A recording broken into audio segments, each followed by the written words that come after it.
شكرا يا ربي شكرا هديت قلبي. معاشرے میں بہت سی برائیاں ہیں. اللہ کے نبی آتے، صحابہ کھڑے ہوتے، آپ فرماتے مجھے دیکھ کر کھڑے نہ ہوا کرو. آپ کہتے مجھے دیکھ کر کھڑے نہ ہوا کرو، بلکہ نبی اکرم کا فرمان تو دیکھو. اس موقع پر آپ نے فرمایا لا تطرونی کما طرت النصارى، میرے صحابیوں، میرے ساتھیوں، مجھے حد سے آگے نہ بڑھاؤ، مجھے حد سے اونچا نہ کرو. جیسے نصارہ نے، عیسائیوں نے عیسیٰ کو حد سے اوپر کر دیا، ان کو ان کے مقام و مرتبے سے اونچا اٹھا دیا، انہوں نے عیسیٰ کو خدا کا بیٹا قرار دیا. آئے لوگوں، میں صرف اللہ کا بندہ ہوں. آپ نے فرمایا عبداللہ ورسولہ فقولوا عبداللہ ورسولہ، میں صرف اللہ کا بندہ اور اس کا رسول ہوں، تو تم مجھے پہلے اللہ کا بندہ مانو، پھر اللہ کا رسول مانو. اور اسی ترتیب سے آپ نے کلمہ بھی سکھلایا التحیات میں. تو یہ فرمایا کہ میری رسول کی حیثیت کو بعد میں پیش کرنا، پہلے میرے عبدیت، میرے بندے کی حیثیت کو پہلے ظاہر کرنا، کیونکہ میں محمد ابن عبداللہ پہلے ہوں اور محمد رسول اللہ تو 40 سال کے بعد بنایا گیا ہوں. رسول اللہ تو 40 سال کے بعد بنایا گیا ہوں. پھر آپ کلمہ پڑھتے ہیں، التحیات پڑھتے ہیں، تو اسی ترتیب سے جس میں غلو نہیں ہے فرمایا اشہد ان محمدًا عبدہ ورسولہ. اس بات کی گواہی دیتا ہے انسان کہ محمد اللہ کے بندے اور اس کے رسول ہیں. یہ حیثیت ہے آپ کی. اور آپ کی حیثیت بتاؤں، محمد ابن عبداللہ، دو چیزیں ہیں، اشہد ان محمدً عبدہ ورسولہ. یہ دو حیثیتیں خود ہی بتا دی. میں پہلے محمد ابن عبداللہ ہوں اور بعد میں محمد رسول اللہ ہوں. پھر آپ نے کیا فرمایا؟ اللہ کیا فرماتا ہے؟ ما آتاکم الرسول فخذوہ، میرا رسول تمہیں جو دے وہ لے لو. اللہ نے یہ نہیں کہا کہ میرا محمد جو دے وہ لے لو. اللہ نے یہ نہیں کہا، یعنی اس حیثیت کا ذکر نہیں کیا جو ابن عبداللہ کی حیثیت ہے، بلکہ اللہ نے اس حیثیت کا ذکر کیا جو اللہ نے دی ہے. ما آتاکم الرسول فخذوہ، جو رسول دے وہ لے لو. اور رسول من حیث الرسول، جو دے وہ ہر حال میں لینا ہے، اور من حیث البشر، جو دیں اس کو لینے اور نہ لینے میں اختیار ہے. دلیل مسلم شریف کی روایت ہے. حضرت رافع ابن خدیج اس حدیث کے راوی ہیں. ذرا اس حدیث کو آپ اپنے سامنے رکھیے اور نبی اکرم کی دونوں حیثیتوں کو دیکھیے. اللہ کے نبی صلی اللہ علیہ وسلم کی وہ حدیث، حضرت رافع ابن خدیج اس حدیث کے راوی ہیں، فرماتے لما قدم نبی اللہ صلی اللہ علیہ وسلم المدینہ وهم یعبرون النخل، جب اللہ کے نبی مدینہ میں تشریف لائے تو مدینہ کے لوگ کیا کرتے تھے؟ کھجور کی قلم کاری کیا کرتے تھے. قلم کاری سمجھتے ہیں؟ کھجور کی قلم کاری کیا کرتے تھے. کیا کرتے تھے؟ کہتے تھے یہ نر کھجور کا گابھا ہے، یہ مادہ کھجور کا گابھا ہے. یعنی وہ کھجوروں میں بھی نر اور مادہ بنا لیا کرتے تھے. کہتے تھے یہ نر کھجور کا گابھا ہے، یہ مادہ کھجور، اور دونوں کو چپکا کر، دونوں کو ملا کر زمین میں بوتے تھے، زمین میں گاڑتے تھے. اور ان کا عقیدہ یہ تھا کہ یہ نر اور مادہ، جیسے میاں اور بیوی کے ملاپ سے بچے پیدا ہوتے ہیں، ایسے ہی نر اور مادہ کھجور کے گابھے کو جب ہم زمین میں دفن کریں گے تو اس سے بہت زیادہ کھجوریں پیدا ہوں گی. یہ ان کا مدینہ میں یہ ان کا حال تھا. وَهُمْ يَعْبِرُونَ النَّخْلَ، تو مدینے والے یہ کام کیا کرتے تھے، نر کھجور کے گابے کو مادہ کھجور کے گابے سے ملا دیا کرتے تھے اور زمین پر بوتے تھے. اور یہ عقیدہ تھا ان کا کہ اس سے زیادہ کھجوریں پیدا ہوں گی. اللہ کے نبی نے جب یہ دیکھا تو پوچھا ماذا تصنعونہ، مسلم شریف کے الفاظ ہے ماذا تصنعون، یہ تم کیا کرتے ہو، یہ تم کیا کر رہے ہو. مسلم کے الفاظ ماذا تصنعون، یہ تم کیا کرتے ہو.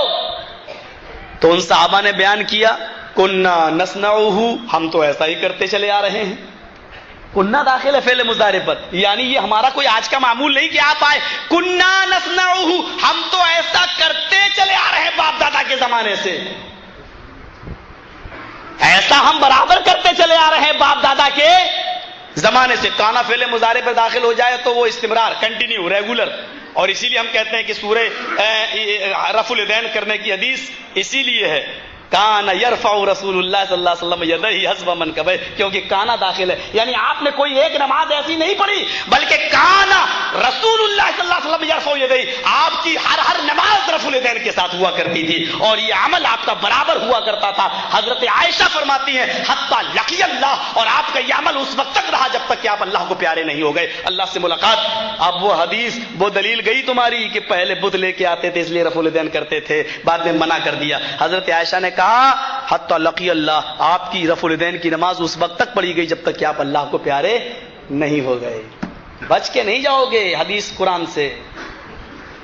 قرآن و حدیث پڑھنے اور پڑھانے کا حق صرف اہل حدیث کو حاصل ہے، صرف اہل حدیث کو پڑھنے کا بھی حق اور پڑھانے کا بھی حق صرف اہل حدیث کو حاصل ہے، کسی اور کو نہیں۔ تم ہدایہ پڑھو، در مختار پڑھو، یہ تو اپنی اپنی قسمت ہے، تم اپنی قسمت پہ خوش، ہم اپنی قسمت پہ خوش، جلنے کی ضرورت نہیں۔ کنا نصنعہ، ہم تو ایسا کرتے چلے آ رہے ہیں برابر۔ اللہ کے نبی صلی اللہ علیہ وسلم فرماتے ہیں لو لم تفعلوه لکان خیرا، دیکھیے مسلم کے الفاظ، لو لم تفعلوه لکان خیرا، اگر تم ایسا نہ کرتے تو اچھا ہوتا۔ آپ نے یہ نہیں کہا مت کرو، آپ نے تاکید کے ساتھ یہ نہیں کہا کہ مت کرو، آپ نے کہا یہ نر یہ مادہ، کھجور میں بھی نر مادہ ہوتے ہیں کیا؟ آپ نے کہا کہ لو لم تفعلوا لکان خیرا، اگر تم ایسا نہ کرو تو اچھا ہو، لکان خیرا تو اچھا ہوتا اگر تم ایسا نہ کرتے۔ اب مسلم کے الفاظ دیکھو، فترکوہ، انہوں نے چھوڑ دیا۔ اللہ کے نبی نے جب فرمایا کہ تم ایسا نہ کرتے تو اچھا ہوتا، فترکوہ، تو انہوں نے چھوڑ دیا، نہیں کیا۔ اب انہوں نے نر مادہ نہیں بنائے، گاڑتے چلے گئے، بوتے چلے گئے، ایک طرف سے نر مادہ نہیں بنایا، ایک طرف سے زمین میں ڈال دیا، فنقصت، کھجوروں میں نقصان ہو گیا۔ اب غور کرو کیا ہوگا معاملہ۔ شروع سے باپ دادا کے زمانے سے وہ ایسا کرتے چلے آ رہے تھے، کھجوریں زیادہ پیدا ہو رہی تھی، اللہ کے نبی نے کہا اگر تم ایسا نہ کرتے تو بہتر ہوتا، اور انہوں نے چھوڑ دیا تو کھجوروں میں نقصان ہو گیا۔ آج کے اس دور کا اگر کوئی کٹھ ملا ہوتا، قبر پرست، مردہ پرست، تو کیا کرتا؟ اندازہ لگائیے گا۔ جو 4 سال 6 سال مسجد میں گیا، رب حبلی من الصالحین دعا کر رہا ہے، اور اللہ بیٹا بیٹی اس کو کچھ نہیں دے رہا ہے، اور ایک بار چلا جائے مزار پر، آپ کے ہاں کے باباؤں کے نام نہیں معلوم ہے، چھتری والا بابا سنا تھا علامہ احسان اللہ ظہیر سے، بس وہی ایک نام معلوم ہے مجھے۔ اب آپ اپنے باباؤں پر قیاس کر لو، ایک بار چلا جائے اور بیٹا ہو جائے تو اس کا عقیدہ جمے گا یا نہیں جمے گا؟ دیکھو 6 سال سے جا رہا ہوں مسجد میں نہیں دے رہا، بابا کے پاس 1 سال آیا ہوں تو مل گیا۔ ان کے عقیدے دیکھو، کنا نصنعہ، ہم تو ایسا کرتے چلے آ رہے، آپ نے کہا اگر ایسا نہ کرتے تو اچھا ہوتا، انہوں نے چھوڑ دیا نبی کے کہنے پر، فنقصت، اور اسی سال کھجوروں میں نقصان پیدا ہو گیا۔ فذکروہ لہ، انہوں نے شکایت کی اللہ کے رسول دیکھیے میں ایسا کرتا تھا تو ایسا ہوتا تھا، اور آپ نے کہا کہ کہنے پر میں نے چھوڑ دیا تو نقصان ہو گیا۔ اللہ کے نبی صلی اللہ علیہ وسلم نے کیا فرمایا؟ وہ سننے کے لائق ہے، وہ سننے کے لائق۔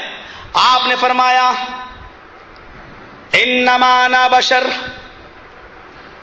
اذا امرتکم بشیء من امر دینکم فخذوہ بہ وَإِذَا مَرْتُكُمْ بِالشَّيْءٍ مِّنْ أَمْرِ دُنْيَاكُمْ فَإِنَّمَا أَنَا بَشَرٌ، یہ مسلم کے الفاظ ہیں۔ لوگوں میرے منع کرنے سے تم مان گئے، کھجوروں میں نقصان پیدا ہو گیا، یہ میں نے انسان ہونے کے ناطے سے، بشر ہونے کے ناطے سے تمہیں مشورہ دیا۔ اذا امرتکم بالشیء من امر دینکم، جب میں تمہیں تمہارے دین کی کوئی بات بتاؤں تو اس کو لے لیا کرو، کیونکہ وہ میں تمہیں رسول ہونے کی حیثیت سے بتاؤں گا، بشر ہونے کی حیثیت سے نہیں، وہ میں رسول اللہ ہونے کی حیثیت سے بتاؤں گا، میں تمہیں ابن عبداللہ کی حیثیت سے نہیں۔ اور جب میں تمہیں تمہارے دنیا کا کوئی معاملہ بتاؤں، تمہارے کاروبار سے تعلق رکھنے والا جب میں تمہیں کوئی معاملہ بتاؤں، فإنما أنا بشر، تو مجھے بھی ایک انسان سمجھو، مجھ سے بھی غلطی ہو جاتی ہے، اگر یہ نقصان تمہیں ہوا ہے تو یہ میرے مشورے کی وجہ سے، یہ میں نے رسول ہونے کی حیثیت سے نہیں بلکہ ابن عبداللہ ہونے کی حیثیت سے بتایا تھا، تو میری بات چھوڑ سکتے ہو۔ یہ حدیث بتلا رہی ہے کہ آپ نے اپنی دونوں حیثیتوں کو لوگوں کے سامنے ظاہر کر دیا اور کہہ دیا کہ جب میں انسانیت کے مقام سے کوئی بات کہوں تو تم اس کو لے بھی سکتے ہو اور چھوڑ بھی سکتے ہو، جب میں تمہیں رسول ہونے کی حیثیت سے کوئی بات دوں تو اس کو چھوڑ نہیں سکتے۔ اس لیے آپ نے آمین ہونے کی جو دلائل کتاب و سنت میں موجود ہیں وہ آپ نے بشر ہونے کی حیثیت سے نہیں دیے، رسول ہونے کی حیثیت سے دیے، وہ آپ کو لینا پڑیں گے۔ رفع دین کے جو حکام موجود ہیں وہ رسول ہونے کی حیثیت سے دیے، وہ ماننا پڑیں گے۔ آج تک ترابی کا جہاں تک مسئلہ ہے میرے بھائی، وہ آپ نے بشر ہونے کی حیثیت سے نہیں بلکہ محمد رسول اللہ ہونے کی حیثیت سے دیے ہیں، اس لیے وہ ہمیں اور آپ کو ہر حال میں لینا پڑے گا۔ ایک دلیل اور دے دیتا ہوں بخاری شریف کی۔ حضرت مغیث کو اپنی بیوی بریرہ سے بڑی محبت تھی، لیکن دونوں غلام تھے، مغیث بھی اور بریرہ بھی۔ شریعت کا یہ قانون آج بھی ہے، لیکن اب غلامی نہیں چلتی ہے۔ اگر شوہر اور بیوی دونوں کسی مالک کے غلام ہوں اور ان دونوں میں سے جو بھی پہلے آزاد ہو جائے، یعنی شوہر آزاد ہو جائے، تو وہ چاہے تو کسی دوسری لڑکی سے شادی، آزاد عورت سے شادی کر سکتا ہے، یا اگر پہلے بیوی آزاد ہو جائے تو بیوی اپنے غلام شوہر کو چھوڑ سکتی ہے اور دوسرے آزاد مرد سے شادی کر سکتی ہے۔ یہ شریعت کا مسئلہ ہے۔ مغیث اور بریرہ دونوں غلام تھے، مالک نے بریرہ کو پہلے آزاد کر دیا۔ اب بریرہ کو آزادی جب مل گئی، بخاری کی روایت ہے، زید عمر بکر کی کتاب کی نہیں ہے، ایسی کتابیں تو آپ کو سڑکوں پہ مل جائیں گی۔ بخاری شریف اصح الکتب بعد کتاب اللہ، 6 لاکھ حدیثوں میں سے چھانٹ کر جس کو امام بخاری نے درج کیا ہے، 16 سال کی محنت میں درج کیا ہے۔ غور کریں، بخاری کی روایت۔ بریرہ پہلے آزاد ہو گئی، اب بریرہ نہیں چاہتی تھی کہ میں مغیث کے ساتھ رہوں، ان کو آزادی ملی ہے، شریعت کا مسئلہ ہے، قانون اپنی جگہ پر ہے، شریعت کی اجازت ہے۔ بریرہ نے اپنے شوہر کو چھوڑنے کا اعلان کر دیا مغیث کو، لیکن مغیث نے جو دیوانے ہیں اپنی بیوی کے، وہ چھوڑنا نہیں چاہتے ہیں، لیکن بریرہ آزاد ہے، وہ اپنے لیے دوسرا کوئی آزاد شوہر تلاش کرنا چاہتی ہیں کہ مل جائے۔ اب بخاری کے الفاظ سنو، جہاں بریرہ جا رہی ہیں حضرت مغیث انہی کے پیچھے پیچھے دوڑ رہے ہیں، بریرہ کو منا رہے ہیں، بریرہ کو سمجھا رہے ہیں، لیکن بریرہ مان نہیں رہی ہیں۔ بخاری کے الفاظ پر غور کرو، یطوف خلفہا، یہ الفاظ جیسے خانہ کعبہ کا طواف کیا جاتا ہے، چکر لگائے جاتے ہیں، یطوف خلفہا، حضرت مغیث بھی بریرہ کا طواف کر رہے ہیں، چکر لگا رہے ہیں، جہاں بریرہ وہی مغیث، جہاں بریرہ وہی مغیث۔ نبی اکرم نے اس منظر کو اپنی آنکھوں سے دیکھا، صحابہ نے بھی بیان فرمایا کہ ایسا سا منظر، تو اللہ کے نبی کو مغیث کی اس محبت پہ ترس آ گیا، مغیث کی اس محبت پہ رحم آ گیا۔ آپ نے سوچا کہ میں ہی خود بریرہ کو سمجھانے کی کوشش کروں، بریرہ کو بلایا، بریرہ ادھر آؤ، بریرہ آئی، آئے بریرہ، کیا تم مغیث کی محبت کو نہیں دیکھ رہی ہو؟ جہاں تم جاتی ہو مغیث بھی وہیں جاتے ہیں، جہاں تم جا رہی ہو مغیث تمہارا چکر لگا رہے ہیں۔ ایسا پیار کرنے والا، ایسی محبت کرنے والا تمہیں کہاں ملے گا؟ اے بریرہ، میرا مشورہ ہے کہ تم مغیث کو نہ چھوڑو، یہ میرا مشورہ ہے کہ تم مغیث کو اپنے شوہر کی شکل میں قبول کیے رہو، ہو سکتا ہے چند دنوں میں اس کو بھی آزادی مل جائے اور وہ بھی آزاد ہو جائے، لہذا میرا مشورہ ہے کہ تم مغیث کو نہ چھوڑو، یہ تمہارے لیے بہتر ہے۔ اب بریرہ کا سوال دیکھو، نبی نے جب یہ کہا کہ یہ میرا مشورہ ہے کہ تم مغیث کو نہ چھوڑو، تو حضرت بریرہ فوراً سوال کرتی ہیں، بخاری کے الفاظ ہیں، تأمرونی یا رسول اللہ۔ اس الفاظ میں کیا معاملہ چھپا ہوا تھا؟ تأمرونی یا رسول اللہ، اے اللہ کے نبی، کیا آپ مجھے حکم دے رہے ہیں؟ آپ کا حکم ہے یا مشورہ؟ اگر حکم ہے تو آمنا صدقنا، کیونکہ حکم آپ کا ہوگا تو من حیث الرسول ہوگا، اور اگر مشورہ ہے تو وہ مجھے بتائیے، کیونکہ مشورہ تو مشورہ ہوتا ہے، وہ من حیث الرسول نہیں بلکہ من حیث البشر ہوتا ہے۔ آپ یہ بات جو کہہ رہے ہیں وہ آپ زبان رسالت سے کہہ رہے ہیں یا زبان انسانیت سے؟ محمد ابن عبداللہ یہ بول رہا ہے یا محمد رسول اللہ؟ یہ کون سی آواز ہے؟ تأمرونی، یہ آپ کا حکم ہے، یہ آپ کا مشورہ۔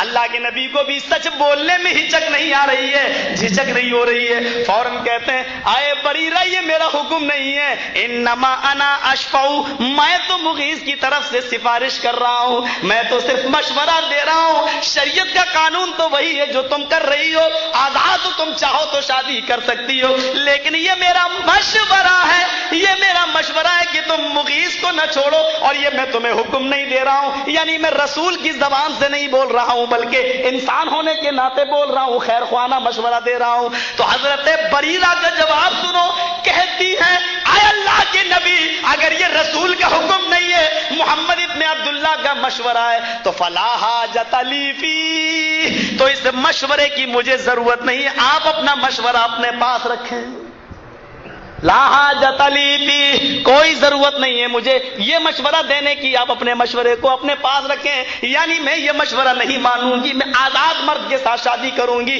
میں مغیث کے ساتھ نہیں رہ سکتی، ہاں اگر حکم ہے تو میں ہر قیمت پر مانوں گی، کیونکہ آپ من حیث الرسول جب بولتے ہیں تو آپ نہیں بولتے بلکہ اللہ بولتا ہے، تو وہ حکم میں مانوں گی۔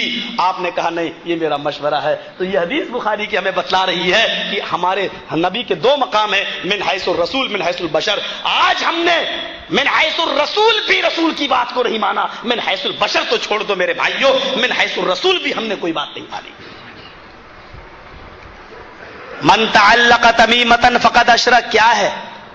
جس نے اپنے گلے، اپنے ہاتھ میں یا اپنے گلے میں کوئی تمیمہ لٹکایا، تمیمہ کیا ہوتا ہے؟ پیتل کا کڑا، چھلا یا اسی قسم کی کوئی چیز، اب وہ دھاگے اور ڈورے کی شکل میں آنے لگے ہیں، لال دھاگا، کالا دھاگا، ہمارے ہاں چلے جاؤ تو ہندوؤں میں لال دھاگا اور مسلمان مزار سے کالا دھاگا لاتا ہے۔ میرے بھائیوں اللہ کے نبی فرماتے جس نے ان چیزوں کو استعمال کیا، من تعلق تمیمۃ فقد اشرک، قد فعل ماضی پر داخل ہو تو گویا کہ وہ کام کمپلیٹ ہو چکا ہے۔ آپ نے فرمایا قد اشرک، اس نے شرک کیا، بلکہ قد لعبا، وہ کھیل چکا، قد اکلا، وہ کھا چکا، قد اشرک، وہ شرک کر چکا۔ کیا یہ برائی ہمارے ماحول میں نہیں ہے؟ کیا دکھاوے کی نماز ہم اور آپ نہیں پڑھ رہے ہیں؟ ایک برائی معاشرے کے اندر ہو تو اس کو رو، شرک کا حال کیا ہے؟ ہم نے یہ سمجھ رکھا ہے کہ بس یہی چیزیں شرک ہیں۔ سن لو، اللہ کے علاوہ کسی دوسرے کے سامنے سر جھکانا اگر شرک ہے تو محمد رسول اللہ کی اطاعت کو چھوڑ کر کسی غیر کی اطاعت کرنا بھی شرک ہے۔ اللہ کو چھوڑ کر کسی غیر کے سامنے سر جھکانا یہ شرک باللہ ہے، اللہ کے ساتھ شرک کرنا ہے، اور اللہ کے نبی کی اطاعت کو چھوڑ کر اس مقام پر دوسرے کو بٹھا کر اس کی اطاعت کرنا یہ شرک بالرسالت ہے، یہ رسول کے ساتھ شرک کرنا ہے۔ مجھے بتاؤ کیا سارے جھگڑے، ایمانداری کے ساتھ بتاؤ کیا سارے جھگڑے، دل پر ہاتھ رکھ کر بتاؤ کہ سارے جھگڑے آج اماموں کی عدالتوں میں کیوں جاتے ہیں؟ کیا اللہ تعالیٰ نے کہا تھا کہ میرے نبی کے بعد 4 امام بھی آئیں گے؟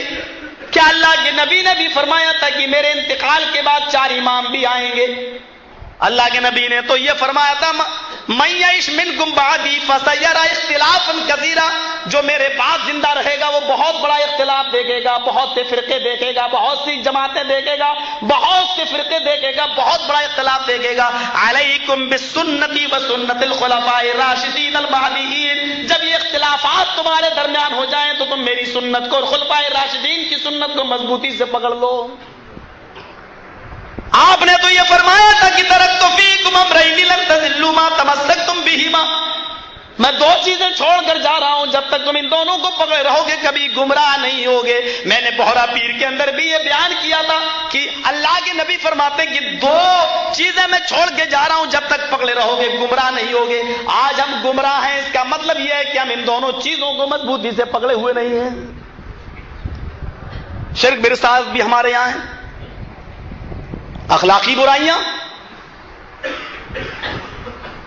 بدعتیں، وہ تو پوچھو ہی نہیں۔ ہمارے بھائیوں سے پوچھو، ابھی چند دن پہلے جو منظر تم نے کیا، ہمارے یہاں تو شیعہ لوگ نہیں کرتے ہیں، وہ ہمارے یہاں آپ حضرات کرتے ہیں۔ یہ جن کو لوگ احمد رضا خان صاحب سے جوڑتے ہیں، جبکہ احمد رضا خان فتاوی رضویہ میں فتویٰ دیتے ہیں تعزیہ بنانا، اس کو نکالنا، اس کو سڑکوں پر لے جانا، گھمانا، یہ ساری کی ساری چیزیں حرام ہیں۔ قیامت کے دن تم جناب محمد رسول اللہ کو کیا منہ دکھا سکو گے؟ تم اپنے بزرگوں کو، اپنے اماموں کو، اپنے مولویوں کو بھی منہ دکھانے کے لائق نہیں ہو۔ میں سوال کرتا ہوں کہ ایک بات بتاؤ، تم نے یہ تعزیہ نکالا، کیوں نکالتے ہو؟ کہنے لگے حسین کا ماتم کرتے ہیں۔ ہم نے کہا ویسے تو تم سب کو زندہ مانتے ہو، لیکن حسین کو مرا ہوا کیوں مانتے ہو؟ کہ نہیں وہ مرے نہیں ہیں۔ میں نے کہا جب مرے نہیں ہیں تو پھر ماتم کس کا کرتے ہو؟ کہنے لگے چپ رہو، ہم نے اپنے باپ دادا کو یہی کرتے ہوئے دیکھا، یہ دلیل ہے۔ ارے مجھے تو بتاؤ، قرآن کہہ رہا ہے لا تقولوا لمن يقتل في سبيل الله اموات، جو اللہ کی راہ میں قتل کر دیے جائیں تم ان کو مردہ نہ کہو، بل احیاء، بلکہ وہ زندہ ہے۔ ایک جگہ اللہ نے فرمایا عند ربہم، وہ اپنے رب کے یہاں زندہ ہے، یرزقون، روزی دیے جا رہے ہیں۔ اور ایک جگہ فرمایا کہ وہ زندہ ہے ولکن لا تشعرون، لیکن تمہیں اس کا علم نہیں ہے، تم اس کے بارے میں جانتے نہیں ہو کہ وہ کہاں زندہ ہے۔ چلو یہ تو کلیئر ہو گیا، جو اللہ کی راہ میں قتل کر دیا جائے مردہ ہے یا نہیں، یہ تو ایک اختلافی مسئلہ ہے، لیکن مردہ کہنے سے ہمیں روکا گیا ہے۔ اللہ نے یہ نہیں کہا کہ وہ مردہ نہیں ہے، اللہ نے یہ کہا کہ تم ان کو مردہ نہ کہو۔ لا تقولوا لمن يقتل في سبيل الله، تم ان کو مردہ نہ کہو۔ جب ان کو مردہ کہنے کا حکم نہیں ہے اور تمہاری نظر میں شہید تو مرتا ہی نہیں ہے، وہ زندہ ہے، تو مجھے بتاؤ کہ جب زندہ ہے تو پھر ماتم کیسا؟ تم ماتم کر کے مردہ مان لو تو پکے مسلمان، اور ہم ان کو مردہ کہہ دیں تو ہم اسلام سے خارج ہو جاتے ہیں، ہم اسلام سے خارج ہو جاتے ہیں، ہم اسلام سے بے دخل ہو جاتے ہیں، ہم ملت اسلامیہ سے نکل جاتے ہیں، کیونکہ ہم نے ان کو مردہ مان لیا ہے۔ تم ان کو مردہ مان کر ماتم کرو تو سب جائز ہے، اگر زندہ ہے تو ماتم کیسا؟ زندہ ہے تو ماتم کیسا؟ اگر زندگی میں کسی کا ماتم کرنا جائز ہے تو تیرا باپ زندہ ہے، رو کر تو دکھا، تیری ماں زندہ ہے، ماتم کر کے تو دکھا، تیرا دادا زندہ ہے، ماتم کر کے تو دکھا۔ اپنے باپ کی زندگی میں ماتم کرے گا تو توہین ہوگی کہ باپ تو زندہ، لوگ کہیں گے ماتم کیوں کر رہا ہے؟ ارے زندہ کا بھی کئی ماتم ہوتا ہے، تجھے کوئی اور نہیں ملا تھا ماتم کرنے کے لیے؟ فاطمہ کا باپ اور اس کے نواسے ہی ملے تھے کہ وہ، اور قانون تو دیکھو، قانون تو دیکھو، یہاں حضرت حسین 10 تاریخ کو شہید ہوئے تو ان کا ماتم ہوگا، اور وہاں 12 ربیع الاول کو جناب محمد رسول اللہ کا انتقال ہوا تو وہاں جناب محمد رسول اللہ کی خوشی منائی جائے گی۔ غور طرف مسئلہ ہے یہ، یہاں تو 10 تاریخ کو شہید ہوئے حضرت حسین تو ماتم ہو رہا ہے، اور وہاں 12 ربیع الاول کو جناب محمد رسول اللہ کا انتقال ہوا تو وہاں خوشیاں منائی جا رہی ہیں، قمقمے جلائے جا رہے ہیں، لائٹیں جلائی جا رہی ہیں، اگربتیاں جلائی جا رہی ہیں، اور کہا جا رہا کہ آج کے دن جناب محمد رسول اللہ کا جنم ہوا، پیدائش ہوئی۔ پیدائش میں تو اختلاف ہے، لیکن انتقال میں تو اختلاف کسی کا نہیں ہے۔ تم کہتے ہو 12 کو پیدا ہوئے، ہم کہتے ہیں 9 کو پیدا ہوئے، چلو 9 یا 12 میں سے کوئی ایک تو صحیح ہے۔ اختلاف پیدائش میں تو ہے لیکن انتقال میں تو اختلاف نہیں ہے۔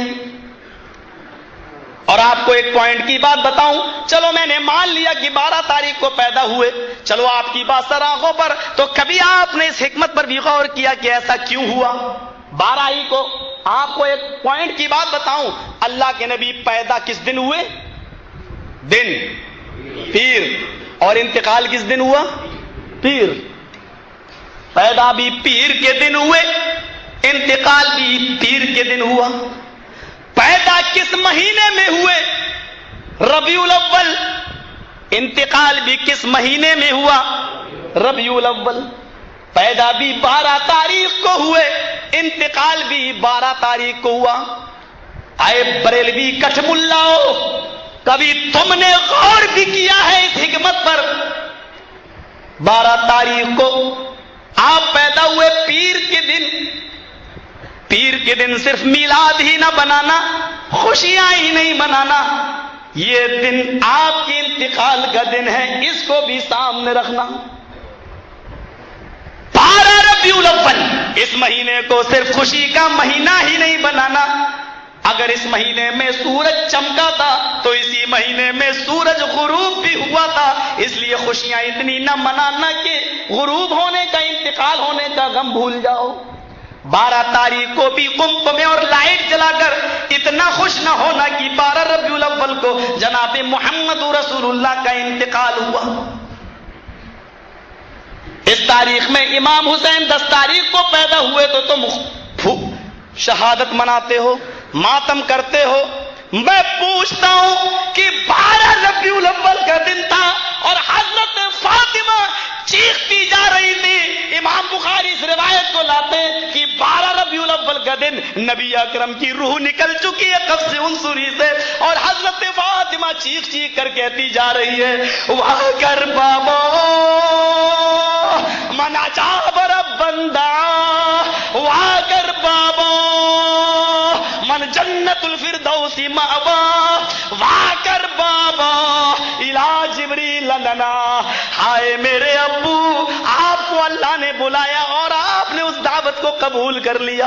واہ کر بابا من عجاب رب بندہ، ہائے میرے ابو، آپ کو اللہ نے دعوت دی، اپنے پاس بلایا اور آپ چلے گئے، یہ بھی نہیں سوچا کہ پیچھے کن کو چھوڑ رہے ہیں۔ آپ کو آپ کے رب نے بلایا اور آپ چلے گئے۔ واہ کر بابا من جنت الفردوس ماوا، ہائے میرے ابو، آپ کا ٹھکانہ تو جنت الفردوس ہے۔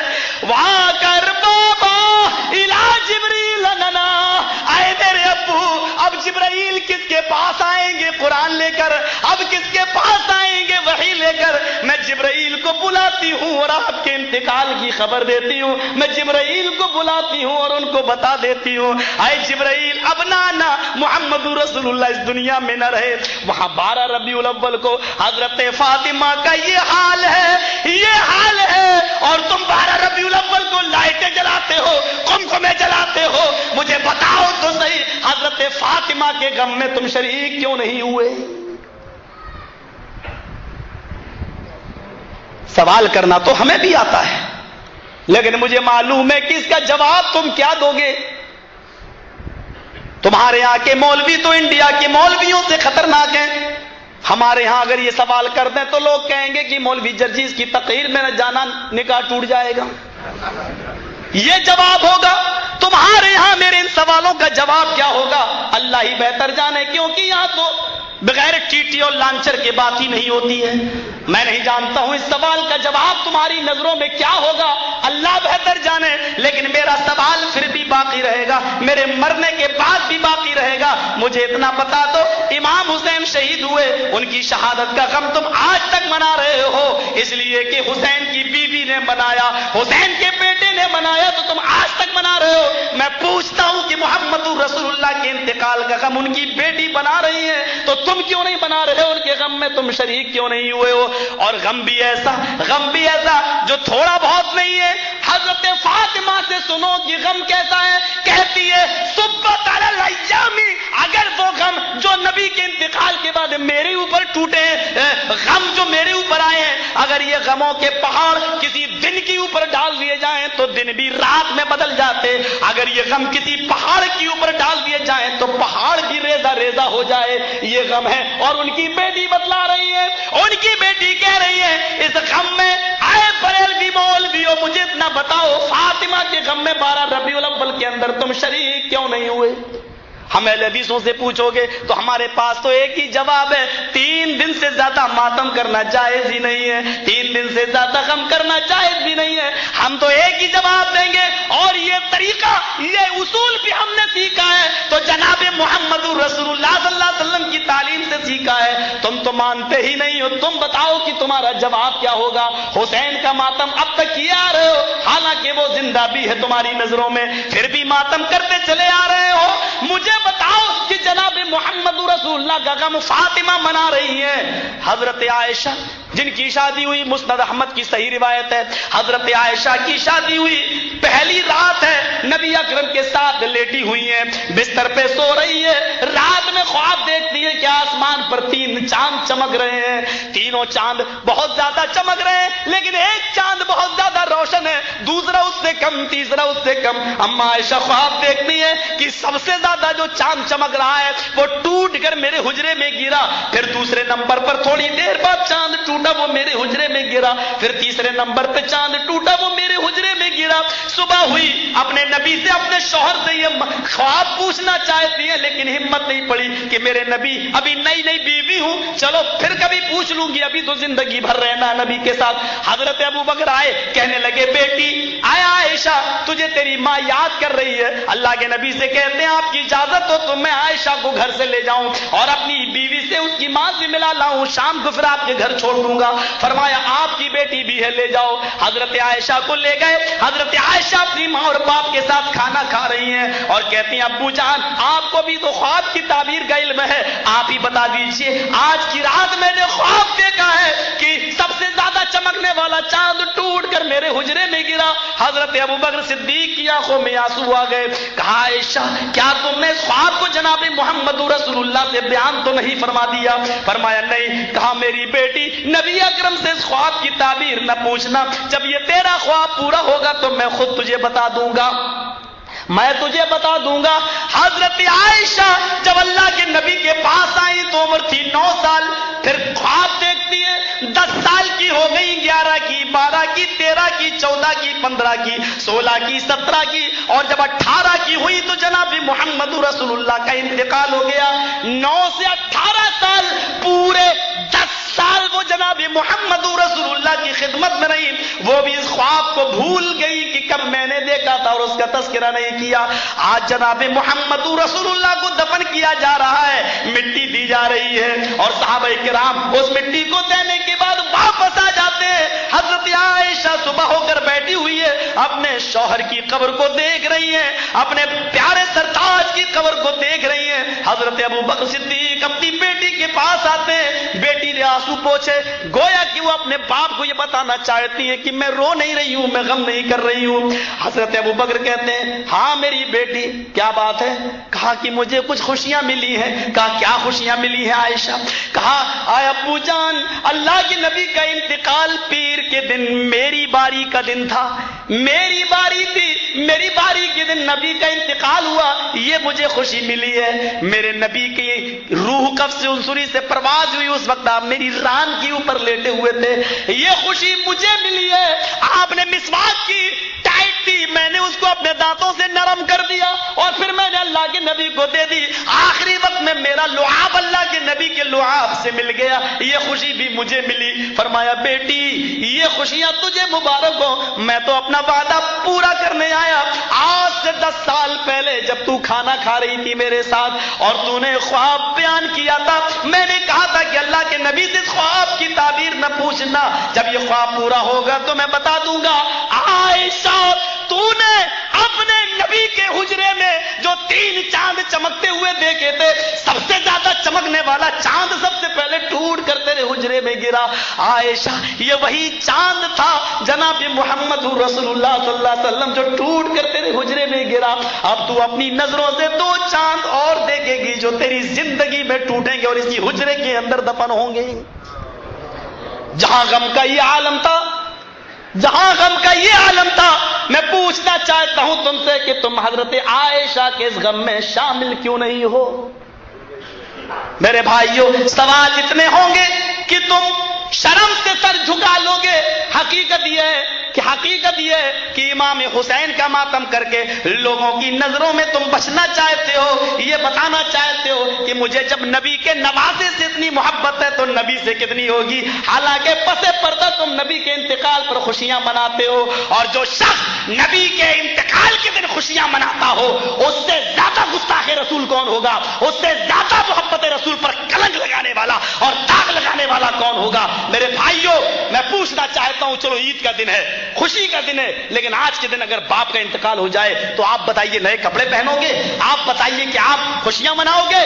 آپ بتائیے کہ آپ عید کے دن مان لو کہ 12 تاریخ کو اللہ کے نبی پیدا ہوئے، خوشیاں منا رہے ہو، لیکن اسی دن نبی کا انتقال ہوا تو گویا کہ عید کے دن باپ مر گیا ہو، اور جب آپ اپنے باپ کی مرنے کی خوشی عید کے دن بھی نہیں منا سکتے ہو، تو اس تاریخ میں ساری کائنات کے امت کا روحانی باپ جس کو استاد کہا گیا ہے، معلم انسانیت کا انتقال ہوتا ہے، تو اس دن تم خوشیاں کیوں منا رہے ہو؟ اس دن کو تم نے غم کا دن کیوں نہیں منایا؟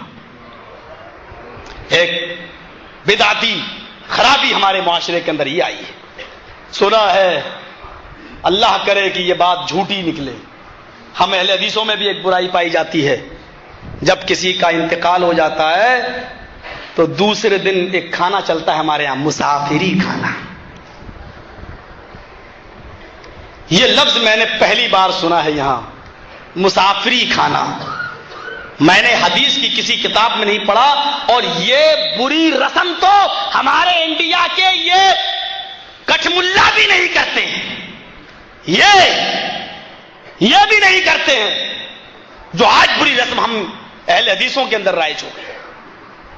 یہ کیا معاملہ ہے؟ انتقال ہو گیا، آپ گئے، چلو گھر والے بیچارے اس دن نہیں پکا سکتے، کوئی رشتہ دار کے یہاں سے کھانا پک جائے اور جو دور سے آئے ہیں ان کو کھلا دیا جائے، گھر والے بیچارے اس دن غم میں ہوتے ہیں، اس دن ان کو بھی کھلایا جائے، یہ تو ایک چیز سمجھ میں آ رہی ہے، لیکن دوسرے دن کئی جگہ کے لوگ آئیں، پھر باقاعدہ اس کو ایک پلاننگ یعنی کھانا بنایا جائے اور اس کا نام رکھا جائے کہ مسافری کھانا۔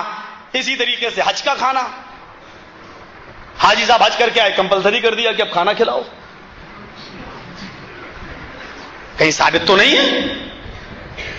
ٹھیک ہے، آپ اپنی خوشی سے اگر لوگوں کو کھلانا چاہتے ہیں، خوشی میں شامل کرنا چاہتے ہیں، وہ ایک الگ مسئلہ، لیکن اب تو یہ ہو گیا کمپلسری۔ ہمارے ہاں تو یہ دستور ہے، کوئی حاجی حج کر کے آئے تو پہلے کہتے ہیں 2 رکعت نماز پڑھاؤ، وہ بیچارہ حاجی چاہے کچھ نہ جانتا ہو 2 رکعت نماز پڑھائے گا، اور اس کے پیچھے ہم جیسے ملا مولویوں کو بھی نماز پڑھنا پڑتی ہے کیونکہ یہ دستور ہے۔ اس کو بہت کہا کہ ختم کیا، لیکن ابھی پوری طریقے سے ختم نہیں ہو پا رہا ہے، وہ ابھی پڑھائے گا ہی نماز، وہ حاجی بیچارہ نماز پڑھائے گا اور اس کے بعد کھانا بھی کھلائے گا۔ ختنے کا بھی کھانے کا یہی معاملہ ہے، ختنہ ہو تو بلایا جاتا ہے، کرائے کے ٹٹو بھی ہیں، سب چلے آتے ہیں۔ سن لیجئے، شادی سے زیادہ بابرکت چیز اور کون سی ہو سکتی ہے؟ لیکن شادی کے موقع پر بھی جناب محمد رسول اللہ نے لڑکی والوں کو کھلانے کا حکم نہیں دیا ہے، اور نہ ہی کسی کو یہ کہا ہے کہ وہ لڑکی والے کے یہاں کچھ کھائے۔ مستد احمد کے ان الفاظوں پر غور کرو جس کو البانی نے صحیح قرار دیا ہے، فرمایا جو لڑکی والے کے یہاں باراتی بن کر گیا، دخل سارقا وخرج سارقا، وہ چور بن کر گیا اور ڈاکو بن کر نکلا۔ اور مستد احمد کے دوسرے الفاظ یہ ہے کہ جو بغیر دعوت کے کسی کے یہاں کھانا کھانے گیا، اس کی مثال ایسے ہے جیسے اس نے تھوکا اور اس نے چاٹا۔ آپ لڑکی والے کے یہاں بغیر دعوت کے جاتے ہیں، معاف کیجیے گا، کہہ لینے دو، مجھے بہت دنوں سے یہ بھڑاس تھی میرے دل میں۔ کہنے صاحب لڑکی والے کے یہاں بغیر دعوت کے تو نہیں جاتے ہیں، لڑکے والے کے یہاں سے دعوت آتی ہے بارات کی، تو لڑکے والے کے یہاں سے آتی ہے اس کے یہاں کھاؤ، لڑکی والے کے یہاں کیوں جاتے ہو آپ کھانے کے لیے؟ نہیں صاحب، لڑکی کے باپ نے لڑکے کے باپ کو اجازت دے دی تھی کہ آپ 200 آدمی باراتی لا سکتے ہو۔ جھوٹ بولتے ہیں آپ نے لڑکی کے باپ کی مجبوری کو اس کی اجازت سمجھ لیا ہے۔ اس نے یہ اجازت اس لیے دی ہے کیونکہ وہ جانتا ہے کہ اگر میں نے تمہاری یہ شرط پوری نہیں کی تو میری لڑکی کے ہاتھ پیلے نہیں ہوں گے۔ تم نے لڑکی کے باپ کی مجبوری کو اس کی اجازت سمجھ لیا ہے۔ آؤ انڈیا کے اندر، میں کسی کی تعریف اس کے منہ پہ کرنا بہتر نہیں سمجھتا ہوں۔ یہ ہمارے آفاق بھائی بیٹھے ہیں، کتنی غریب لڑکیوں کی شادی انہوں نے انڈیا میں کرائی ہے۔ اللہ کے رسول کی اگر حدیث نہ ہوتی تو میں بہت کچھ کہتا ان کے بارے میں، لیکن حدیث روک رہی ہے مجھے کہ کسی کی تعریف اس کے منہ پر مت کرو۔ جا کر دیکھو، آج بھی بینکوں سے سود میں روپیہ لیتے ہیں بیچارے لڑکی کی شادی کے لیے،